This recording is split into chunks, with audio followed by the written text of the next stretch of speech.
আমি মোহাম্মদ আজিজ শেখ, সরকারি বাংলা কলেজ আহ্বায়ক সদস্য। জুলাইয়ের যে আন্দোলন ছিল 16 তারিখ থেকে আমাদের আন্দোলন আমি মিরপুর 10 নম্বরে শুরু করি।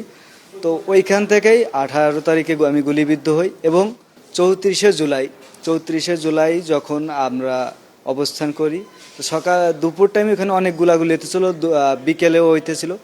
তো তৎক্ষণিক যখন পুলিশ ঘেরাও করে এবং আমাদের চারিদিক থেকে ছাত্রলীগ পুলিশ ঘেরাও করে, তো আমার যত ভাই বোনেরা ছিল সবাই পিছন দিকে চলে যাইতেছিল, মানে সামনের দিকে কেউই আগাইতেছিল, মানে এক পা আগাইলে 2 পা পিছ হইতে যাইতেছিল।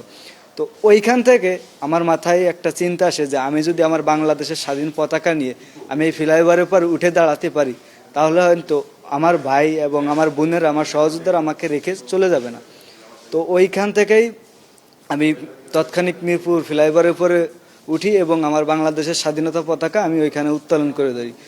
তো তার কিছুক্ষণের মাঝে দেখি আমার ভাই ব্রাদাররা আরও আমাকে দেখে অনুপ্রাণিত হয়েছে এবং সাহস পাইতেছে, এই সামনের দিকে এগিয়ে গেছে।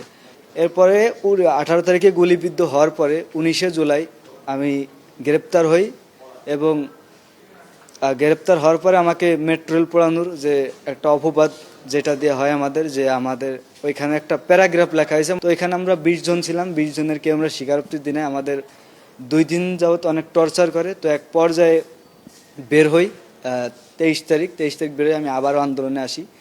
এর মধ্যে আপনার আমায় পড়াশোনার পাশাপাশি বর্তমান সিএনজি চালাইতেছি। এই সিএনজি চালানোর দেখে আমার গাড়িতে একদিন দেশের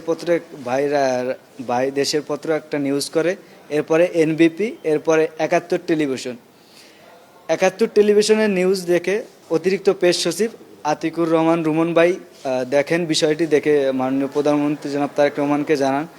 তো উনি বিষয়টা দেখে আমাকে এখানে ডাকেন এবং আমি যখন যাই, আমাদের মাননীয় প্রধানমন্ত্রী জনাব তারেক রহমান, আমি ভিতরে ঢোকার মাত্রই যখন আমার নাম ধরে ডাক দিছে, আসলে এই যে অনুভূতিটা, এটা ভাষায় প্রকাশ করার মতো না। যে আমাদের একজন মাননীয় প্রধানমন্ত্রী, আমি ভিতরে ঢোকার মতো আমার নাম ধরে ডাকছে এবং তিনি আমার ভিডিওটি দেখছে। মাননীয় প্রধানমন্ত্রীর কাছে পতাকাটা আমার দেওয়ার একটাই ইচ্ছা ছিল যে আমি ছোট থেকেই আমি বিএনপিকে ভালোবাসি এবং আমি 2018 থেকে ছাত্রদলের সাথে সক্রিয়ভাবে ছিলাম এবং প্রেসিডেন্ট জিয়াউর রহমান এবং মরহুমা বেগম খালেদা জিয়া এবং বর্তমান মাননীয় প্রধানমন্ত্রী জনাব তারেক রহমান, তাদের যে একটা ধারাবাহিক আছে, আপনি দেখে থাকবেন আপনারা, যে জিয়াউর রহমান এবং মরহুমা খালেদা জিয়া তারা কিন্তু বিগত দিন ধরে স্বৈরাচারের বিরুদ্ধে আন্দোলন সংগ্রাম লড়াই করে গেছে।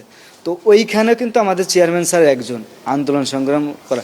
তো আমার মনে হলো যে আমার জুলাই রক্ত পতাকাটা যে একমাত্র যদি আমি কারো হাতে তুলে দিতে পারি, সেটা হলো আমাদের দলের চেয়ারম্যান স্যার এবং মাননীয় প্রধানমন্ত্রী জনাব তারেক রহমান। তো ওইখান থেকেই চিন্তা এবং তার কাছে দেওয়া, আলহামদুলিল্লাহ আমি ভালোভাবে তার কাছে পতাকাটা দিতে পেরেছি। এই অনুভূতিটা আমি ভাষায় প্রকাশ করার মতো না। যে আমি তো বললাম যে তিনি আমাকে নাম ধরে ডাক দিছে, এই যে একটা অনুভূতি, বা এটা আসলে ভাষায় প্রকাশ করার মতো না। এবং আমার রাত্রে আমি 2টার সময় ঘুমাইছি এবং 3টার সময় আমার ঘুম ভেঙে গেছে, আর ঘুম আসতেছে না, এবং কখন যাব। তো সব মিলে আলহামদুলিল্লাহ যে আমি আমার দলের চেয়ারম্যান এবং বর্তমান যে বাংলাদেশের প্রধানমন্ত্রী জনাব তারেক রহমানের হাতে পতাকাটা তুলে দিতে পারছি, তাই আমি খুবই আনন্দিত। উনি আমার বিষয় শুনছেন যে আমি কিভাবে সিএনজি চালাতে আসলাম, এর আগে কি করতাম, বর্তমান পড়াশোনা কিভাবে করতেছি, কিভাবে দিনকাল কাটাচ্ছি, এই সব কিছু জিজ্ঞেস করছে।